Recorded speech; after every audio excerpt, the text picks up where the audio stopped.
மதிப்பிற்குரிய அவைத் தலைவர் அவர்களே, வந்தே மாதரம் பாடல் பாரதத்திற்கு தற்சார்பு பாதையை காட்டியது.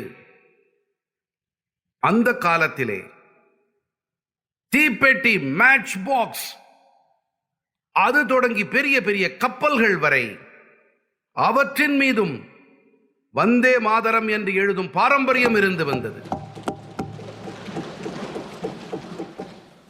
மேலும் இது அந்நிய நாட்டு கம்பெனிகளுக்கு விடுக்கப்பட்ட சவாலாக சுதேசிக்கான மந்திரமாக ஆனது.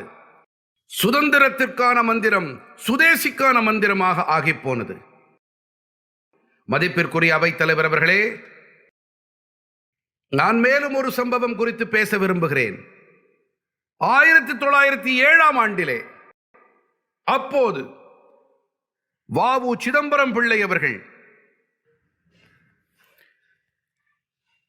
சுதேசி கப்பல் கம்பெனியை ஏற்படுத்தினார்கள். அதிலேயும் வந்தே மாதரம் என்ற மந்திர சொற்களை பொறித்திருந்தார்.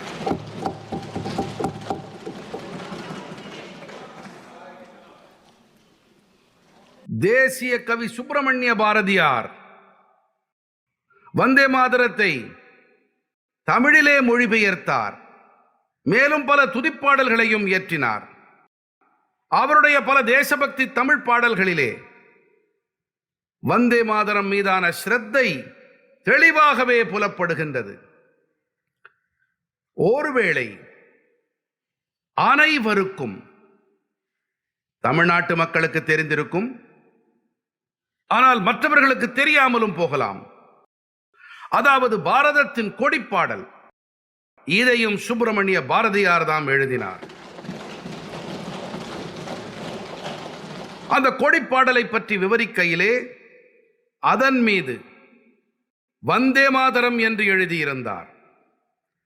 தமிழிலே இந்த கொடிப்பாடலின் தலைப்பு என்னவென்றால், தாயின் மணிக்கொடி பாரீர், அதை தாழ்ந்து பணிந்து புகழ்ந்திடவாரீர்.